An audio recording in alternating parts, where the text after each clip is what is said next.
Hi everybody. I want to show you your groups. This semester you have two group assignments. Normally I have more group work, but since we're moving so fast, I've left it up to the two major group assignments that are due at the later part of the semester, so you're towards your last couple of weeks. You can check the syllabus to make sure you are aware of the due dates. But anyway, the first group assignment is the baby assignment, and there's two parts to this assignment. One, there's a discussion that's now open for each of the groups. So wherever your name falls, you don't have to go and search for your group members. You don't have to look. All you have to do is go to your discussion area. And when you open up your discussions, you're going to see a new discussion that says, My Baby. So your discussion might be my baby 1, my baby 2, my baby 3, so on. You won't have all of these. I have all of them because I'm the teacher. But anyway, oh, good for my baby 1. Looks like there's 3 posts so far. So anyway, let me show you this real quick. So these are the groups. Tells you what group you're in. But again, like I said, all you have to do is open up your discussion area, but students like to see their classmates in case they want to send them messages asking them, where are you? We're getting started and we need you involved.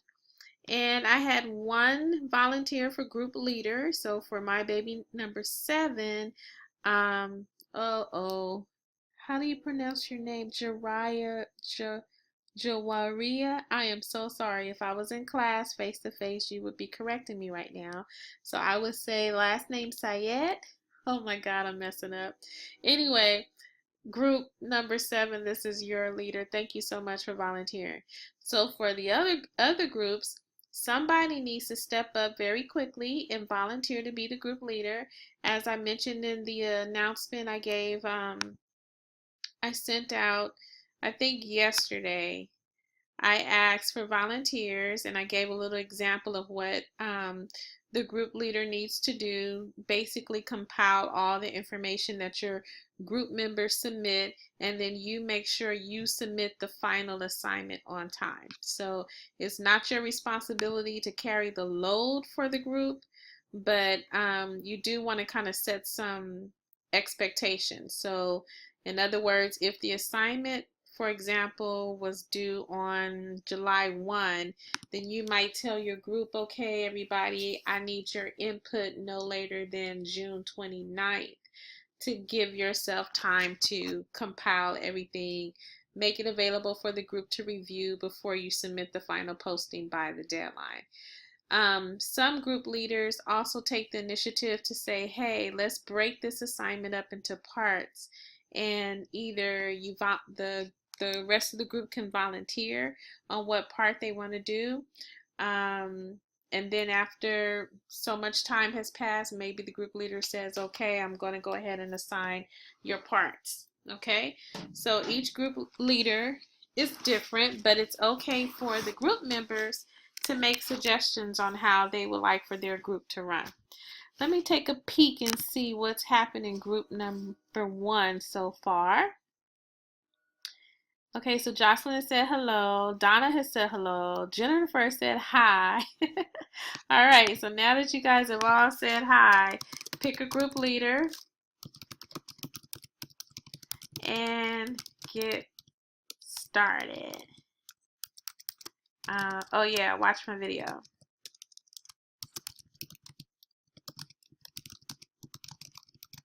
Sorry, the keys. I know it sounds real loud. Okay, so don't spend a lot of time just saying hi to each other, but make sure that you actually get started working on the assignment. So now, okay, 4 minutes in the video and I haven't told you about the assignment yet. So here we go. So you're going to give birth to a baby. So far, you've read your chapters about theories. You read a chapter about heredity, how you get your genes, how they're passed on. You should have information about what a genotype and phenotype is. So genotype is the genetic makeup that is passed on from your parents, and the phenotype is what you express. So genetically, I may be predisposed to have a certain hair color, or eye color, or physical shape, but we know nowadays people can alter what is actually expressed, or your genetic makeup may remain dormant for a while. So like kids who go through puberty, their actual physical shape, the voice, and everything may not actually represent itself until later on. So that's the difference between genotype and phenotype, what you genetically inherit and what you actually represent, what is actually exposed. Okay, so you've learned about genes, theoretical foundations that explains a lot of how we grow and develop in certain ways based on three main domain areas: our physical development, our cognitive development, social emotional development. So, and then in chapter 3 and 4, you learned about the prenatal stages and then giving birth. So this is where we are right now. We're giving birth to a baby. So the 5 or 6 of you guys in your group want to first decide, did you have a boy or a girl? What did you name him or her? What was your baby's birthday? How much did the baby weigh? What was the baby's height? It's kind of like that birth announcement that usually goes out when the person first have a baby. But then you remember you learned about APGAR score. You just completed an assignment on calculating the APGAR score. So now you're going to describe your child's based on his or her APGAR score. So what was your child's score? Was there any early trauma or emergencies happening at birth? Physical description. So not just the height and weight, but talk about the hair. Talk about other things that physically describe your baby. And then I explained the genotype, phenotype, and then now you want to give some descriptions based on the domains that you've covered so far. So far you should have an understanding of physical growth and development, the social, emotional, and cognitive growth and development for infants, because that's the stage that we've just completed, or we're completing this week. And next week we will be covering early childhood. So you're going to describe this baby. So the first column, if you were doing this in my face-to-face class, everybody will have a long sheet of butcher paper divided up into these 5 columns. And the very first thing I would want you to do is give birth to your baby by responding to these characteristics and then doing a drawing of the baby. Okay, so you have your drawing and then you have the responses to all the characteristics about the baby. So that's what you need to be doing like right now in your groups. The next thing I would have you do in my class is go to the next column, and now you're going to give your baby an age. What is your baby's age according to infancy? So based on what you've read, infancy, it's from birth to age what? Okay, is it 24 months? Is it 36 months? What did your textbook tell you? And you're going to pick an age for your child within that time frame, within that range. So you might say, okay, well, my infant is going to be 12 months, or my infant is going to be 18 months, or my infant is going to be 6 months.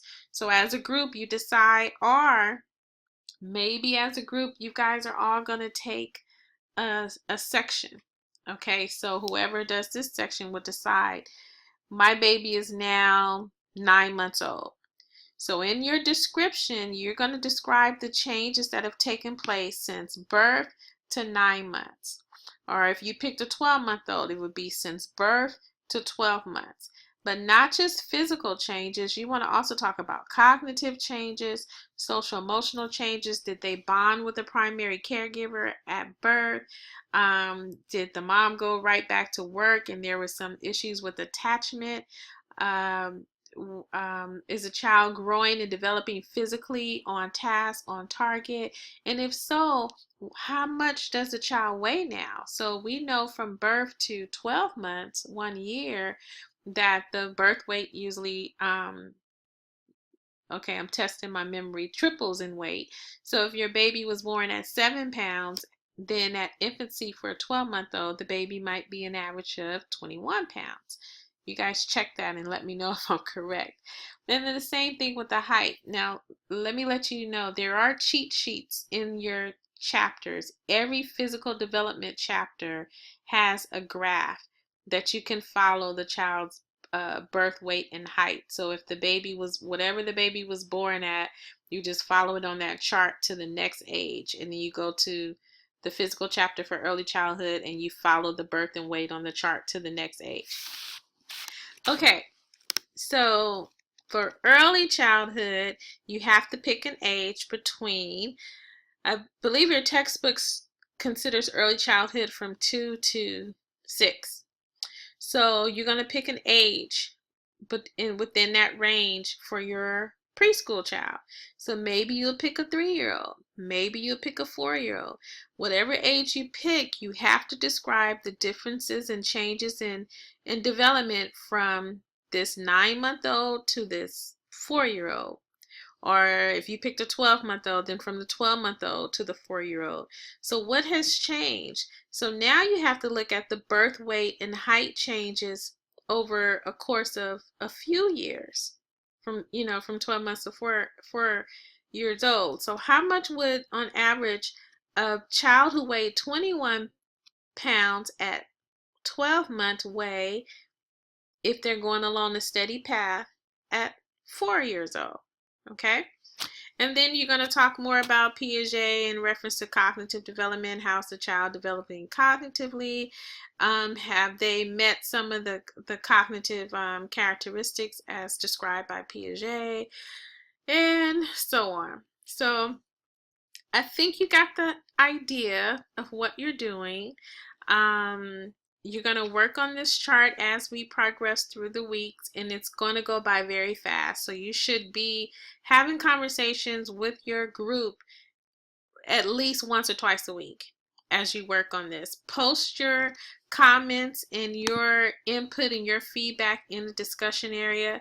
So let's say I'm in this group. I'm going to say, hey, everybody, I'll work on the preschool social emotional development, or I'll do social emotional development for all age groups, and then somebody else does cognitive. So you guys decide on how you want to do it.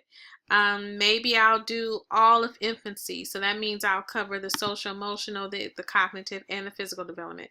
But identify in this discussion area what you're going to work on. So when I go back to grade, and I'm guaranteeing you it's going to happen, somebody is going to wait until the assignment is almost due to jump into the group and say, hey, you guys, what's going on? I'm lost. What do I need to do? And the group leader is going to say, we're done. And then I'm going to get a message that says, my group didn't include me in the project. And then I'm going to go back to the discussion, and I'm going to look at each group, and I'm going to see, what did you agree to? When did you log in? What part were you committed to do? How much conversation went on in your group before you chimed in? So just be aware of that, because as you can see already with these 3 people, I already know that they were first to join in and say hi. So there's probably 2 or 3 other group members that haven't joined in yet, which is, it's fine. But by tomorrow, I expect to see the rest of the group in there. And I also expect to see everyone getting started. So it should now go past hi, but who's going to be the group leader, and how do we want to break this assignment up? Okay? So when it's all said and done, this assignment is going to be posted in the actual, how do I get out of here? How did I get out of here before? I think I backspaced. Okay, here we go. So when it's all said and done, when it's all complete, your group leader is going to post your baby project in the assignments area, okay? And I'm only going to grade one assignment per group. So here it is, and it's worth 50 points. So please don't don't sorry you guys. What am I trying to say? Don't oh my gosh, I lost my train of thought. Um if I was in class, you guys would be trying to help me figure out what I was about to say. Oh, so don't post your version of the assignment on behalf of your group, because all that does is prevents me from grading your work, because now I have to stop and email you guys and ask you guys who was the group leader, which one of the assignments is, blah blah blah, and all that kind of stuff. So don't do multiple posts. Whoever your leader is, um, think about your leader, hold them accountable for submitting the work. Okay, so now I know this video is getting long, but I want to show you what a baby assignment looks like. Okay, so at the end of when they're all done, I'm going to open up a discussion that says meet the babies, and then I'm going to compile all of the My Baby projects from all of your groups. So these are babies from last semester. So this is a group who used photographs of a baby from birth, and you're going to catch on to who this is real quick. And then this is infancy. They chose a 10-month-old. This is early childhood. They chose a 4-year-old. This is middle childhood. They chose a 10-year-old. And this is adolescence. They chose a 17-year-old. And then for each age group, they broke it up into domains and talked about the changes. This group drew their images. So I don't get a lot of details in the drawing, although, it just depends on the artist. And also for this particular group, they actually did more images than necessary. So when it gets to the category you're in, you don't have to do multiple drawings for infancy. See, they did birth to 3 months, then they did 4 to 6 months and 7 to 12 months, but actually they should have just picked one age for infancy and focused on that one age. So they created more work than they needed to. So this is baby Sammy. So this group did a PowerPoint, and they, provided all the information. It's just a little bit different in the formatting. So this was Sammy as an infant at 1 year old, and this is early childhood, 2.5 years old, and this is school age, and then adolescence. Okay, and this is beautiful. So they did theirs in just a table, not a PowerPoint. They just put together a table and put all their information. But look at the pictures. You see how the baby looks the same as she's growing up. So you can find photos online. Some people opt to do their own child, if they have pictures of all the stages, or you just find something online. So anyway, that's it, you guys. Sorry the video is so long. Let me know if you have any questions, and that's it. Take care. Bye.